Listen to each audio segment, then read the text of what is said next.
की बात है। उत्तर भारत के एक छोटे से गांव रामपुर में एक अजीबोगरीब परंपरा थी। ये परंपरा केवल कड़ाके की सर्दियों में निभाई जाती थी, जब दिन में धूप सुहावनी लगती और रातें बर्फीली हवा से कांपती थीं। गांव के लोग अपनी सादगी और खुले दिल के लिए मशहूर थे, और उनकी ये परंपरा भी उतनी ही निराली थी। वे सर्दियों की रातों में भी अपने अपने घरों की छतों पर सोया करते थे। ये सुनने में तो अटपटा लगता है, पर इसके पीछे एक दिलचस्प कारण था। रामपुर गांव चारों ओर से घने जंगल से घिरा था।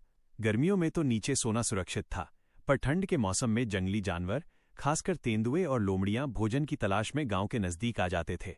नीचे के कच्चे मकानों में घुसपैठ का खतरा रहता था।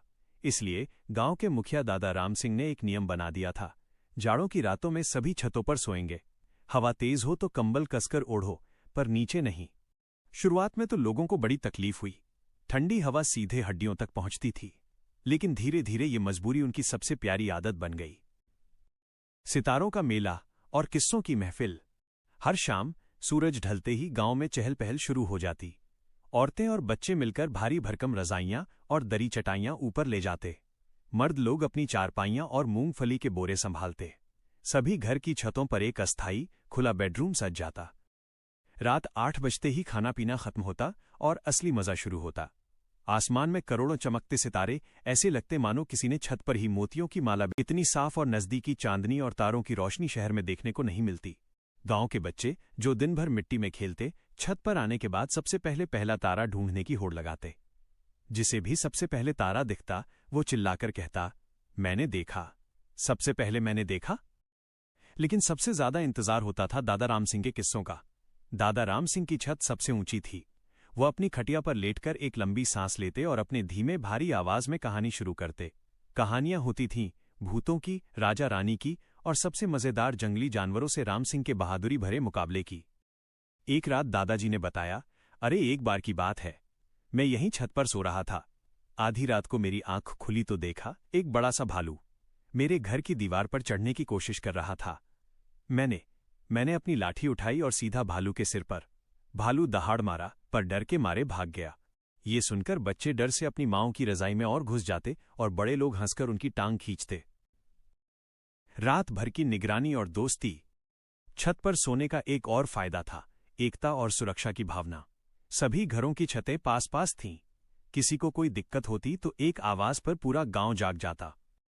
ठंड के मारे किसी को नींद नहीं आती तो वो धीरे से अपने पड़ोसी की छत पर आवाज लगाता, अरे मोहन के चाचा, नींद नहीं आ रही क्या? जवाब आता, अरे कहाँ, ठंडी ज्यादा है आज, चलो थोड़ा गुड़ की चाय पीते हैं। और फिर रजाई के अंदर दबे छिपे एक छोटा सा स्टोव जलाया जाता और गर्मा गर्म चाय और ताजी भूनी हुई मूंगफली का दौर चलता। हवा में मूंगफली की सौंधी खुशबू फैल जाती। चांदनी रात का शरारती खेल। एक बार गांव में एक शरारती लड़का था, नाम था बंटी। बंटी को छत पर सोने में बड़ा मजा आता था, पर उसे अपने दोस्त राजू को तंग करने में और भी मजा आता था। एक बहुत सर्द रात, जब सब गहरी नींद में थे, बंटी चुपके से उठा। उसने एक लंबी रस्सी ली और अपने पड़ोसी की छत पर लटकी राजू की रजाई का कोना धीरे से पकड़ा। फिर उसने जोर से रजाई को खींचा। राजू, जो अपनी मां के साथ सो रहा था, अचानक से चिल्लाया, अरे भूत, भूत मेरी रजाई खींच रहा है। पूरे गांव में हड़कंप मच गया। दादा राम सिंह ने टॉर्च जलाकर पूछा, क्या हुआ, क्या हुआ? राजू रोते हुए बोला, दादाजी, मेरी रजाई अपने आप नीचे गिर गई। बंटी अपनी छत पर रजाई के अंदर मुंह दबाकर हंस रहा था। वो तो बच गया, पर अगले दिन जब राजू की मां को पता चला कि ये बंटी की शरारत थी, तो बंटी को पूरे गांव के सामने कान पकड़कर उठक बैठक करनी पड़ी। लेकिन इन शरारतों और किस्सों के बावजूद वो छत पर सोने की रातें अविस्मरणीय थीं। जब सुबह की पहली किरणें छतों पर पड़तीं, तो गांव के लोग अपनी रजाइयों से निकलकर अंगड़ाई लेते।